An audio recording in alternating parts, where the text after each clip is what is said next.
Hello friends, welcome to Lithika சமையல். இன்றைக்கி நம்ம சேனலில் ஒரு ஹெல்த்தியான ஸ்நாக்ஸ் ரெசிபி தாங்க பார்க்க போகிறோம். ஈவினிங் ஸ்கூல் விட்டு வர குழந்தைங்களுக்கு கட்டாயம் செஞ்சு கொடுங்க, ரொம்ப ஹெல்த்தி.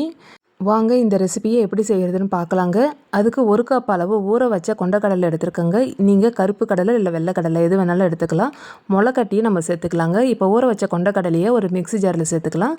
கொண்டக்கடலையை ஒரு 5 மணி நேரம் ஊற வச்சுக்கணும். அடுத்து இது கூட 6-7 பூண்டு பற்கள் தோலோடு சேர்த்துக்கலாங்க. அடுத்து காரத்துக்கு 2 காஞ்ச மிளகாவை சேர்த்துருக்கேன். அடுத்து இது கூட 1/2 டீஸ்பூன் அளவு பெருஞ்சீரகம் சேர்த்துக்கலாம். இப்போ மிக்ஸி ஜாரை மூடி நல்லா கொரன்னு அரைச்சிட்டு வந்துடலாங்க. ரொம்ப நைஸாக அரைக்கக்கூடாது, கொஞ்சம் கொரன்னு அரைச்சா நல்லாயிருக்கும். பாருங்கள், இந்த பதத்துக்கு நம்ம அரைச்சி எடுத்துக்கணுங்க. இப்போ அரைச்ச மாவை ஒரு பவுலுக்கு மாற்றிக்கலாம். இப்போ இது கூட என்னென்ன பொருள் சேர்க்குறதுன்னு பார்க்கலாங்க. ஒரு பெரிய வெங்காயத்தை பொடியாக கட் பண்ணி வச்சுருக்கேன். ஒரு சின்ன துண்டு இஞ்சியை பொடியாக கட் பண்ணி வச்சுருக்கேன். கருவேப்பிலை கொத்தமல்லியை பொடியாக கட் பண்ணி வச்சுருக்கேங்க. இப்போ இது எல்லாத்தையுமே நம்ம அரைச்ச மாவில் சேர்த்துக்கலாங்க. அடுத்தது இதுக்கு தேவையான அளவு நம்ம உப்பு சேர்த்துக்கலாம்.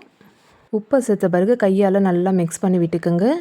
இப்போ நம்ம ரெடி பண்ண மாவை ஒரு 3 விதமான ஸ்நாக்ஸ் ரெசிபியாக செய்யலாங்க. ஒன்று பகோடா மாதிரி நம்ம எண்ணெயில் பொரிச்சு எடுக்கலாம். அடுத்தது நம்ம வடை மாதிரி தட்டி எண்ணெயில் பொரிச்சு எடுக்கலாங்க.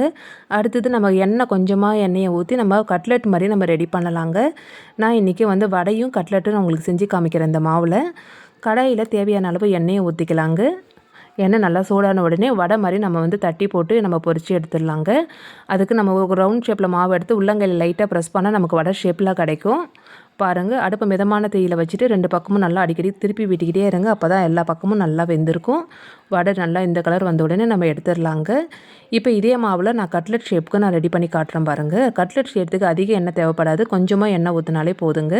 ஒரு 2 ஸ்பூன் அளவு எண்ணெய் ஊற்றிருக்கேங்க. இப்போ கட்லெட் ஷேப்புக்கு ரெடி பண்ணி அடுப்பை மிதமான தீயில் வச்சுட்டு 2 பக்கமும் அடிக்கடி திருப்பி விட்டுக்கிட்டே இருங்க. அப்போ தான் எல்லா பக்கமும் நல்லா வெந்திருக்கும். இந்த மாவில் நீங்கள் கட்லெட் செய்கிற மாதிரியே இருந்தால் எண்ணெயும் அதிகம் தேவைப்படாதுங்க. வெறும் 2 ஸ்பூன் இருந்தாலே போதும்.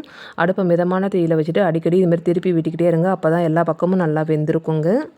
வெள்ளை கடலையை நம்ம முளைக்கட்டியும் இந்த ரெசிபியை நம்ம செஞ்சு பார்க்கலாங்க. ரொம்பவே ஹெல்த்திங்க. அதிக ப்ரோட்டீன், அதிக கார்போஹைட்ரேட், அயன் சத்துலாம் இருக்குங்க.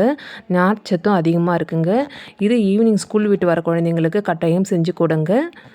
நம்ம இந்த ரெசிபியை குழந்தைங்களுக்கு கொடுக்கும்போது அப்படியே கொடுக்காம கொஞ்சமாக சாஸோடு கொடுத்து பாருங்கள், நல்லா விரும்பி சாப்பிடுவாங்க. எங்கள் வீட்டு குழந்தைங்களும் அப்படி தான் சாப்பிடுவாங்க. கண்டிப்பாக இந்த வீடியோ உங்களுக்கு பிடிக்கும்னு நினைக்கிறேங்க. பிடிச்சிருந்தால் லைக் பண்ணுங்கள், ஷேர் பண்ணுங்கள், கமெண்ட் பண்ணுங்கள். மறக்காமல் நம்ம சேனலை சப்ஸ்கிரைப் பண்ணிக்கோங்க.